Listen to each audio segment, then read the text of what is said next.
When you see claims like Gen Z is leading a surge in church attendance, what's the first question you ask as a sociologist? Well, for that in particular, because I mean, this has been around the news. That headline, that claim, has been in the news so much. I think that we need journalists who have a better understanding of data because it's a really unfortunate headline. I mean, that the report comes from Barna.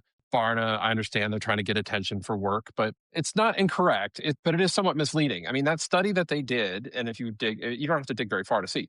It's a study of people who go to church, and so the headline comes out as Gen Z is leading a resurgence, but really it's that Gen Z goes a little bit more than other generations of all the people who go to church. Now the reality is most people are still not going to church. Like that part hasn't changed. Like there Mhm. has not been, and this has been documented pretty extensively, that there has not been in the large scale data that's been put out by Gallup and Pew and others, loads of others. We're not seeing that show up yet, that there's been some sort of wholesale resurgence in people going back to church, and certainly not being led by Gen Z. Now, of the people who go to church regularly, Barna's correct. They are going to church a little bit more often by I think it's less than a percentage point or two than the other generations. That is noteworthy. I mean, it's not usually the younger generation of churchgoers who's sort of leading the way here, but I think it's important to draw some brackets around that.